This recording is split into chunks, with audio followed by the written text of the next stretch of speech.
When Pharaoh let the people go, God did not lead them on the road through the Philistine country. For he said, if they face war, they might change their minds and return to Egypt. So God led the people around by the desert road toward the Red Sea.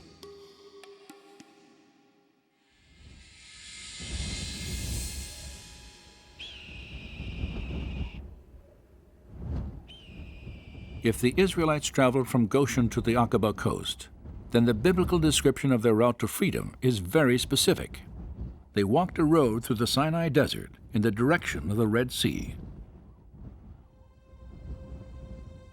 During the time of the Exodus, 3 main roads existed in the Sinai.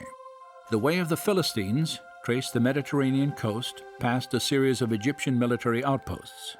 Understandably, the Israelites did not follow this path. The way of Shur, an inland trail, terminated not on the shores of Yam Suf, but in the vast desert of southern Canaan. Only the southernmost road, a trade route that stretched from Egypt to the top of the Red Sea and then on to Midian, matched the biblical description.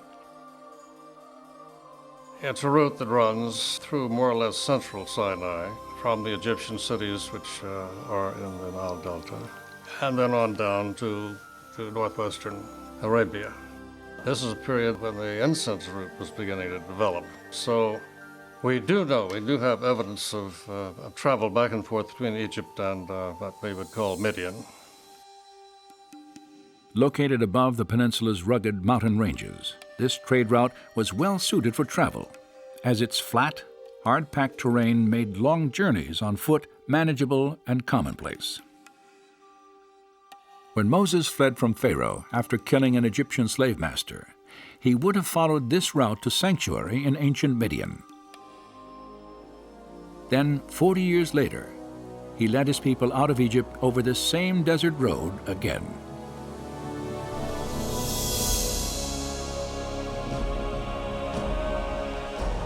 And the Lord was going before them in a pillar of cloud by day to lead them, and in a pillar of fire by night to give them light, that they might travel by day and night. The Swedish Bible says clearly that they were traveling both day and night, and at night they had this pillar of fire leading them and enlightening them, and at day it was this cloud that I guess also overshadowed them because of the heat of the day, so they could travel both day and night. By walking through the desert during the cooler hours of the early morning and night, the Israelites could have crossed the Sinai in approximately 3 weeks, the time allowed by the biblical record. The scriptures imply they had a significant head start on the Egyptian army, for many days passed before Pharaoh decided to bring Israel back into captivity. Then, while his army prepared to give chase, he received a surprising report of Moses' path through the wilderness.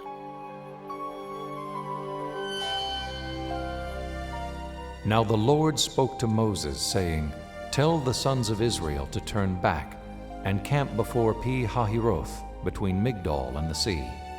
For Pharaoh will say, They are wandering aimlessly in the land.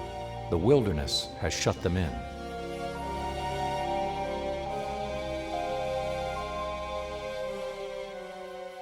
And it says in the scripture that they turned. And that could be interpreted in different ways, but our understanding is that they turned southwards, and Pharaoh then was so certain about that they were trapped within the peninsula. This satellite photograph defines the Israelites' unexpected change of course.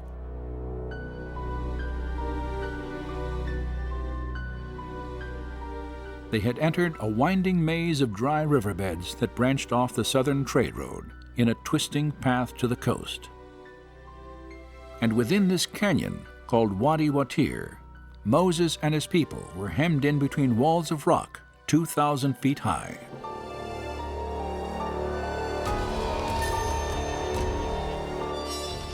Once you're into this wadi, you can't turn either left or right. You have to go, just follow it all the way.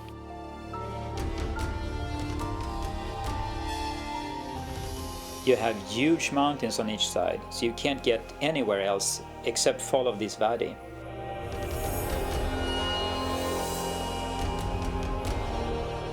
You can see the mountains are high and they're coming closer and closer, and the road is going, how do you say, back and forth between those mountains.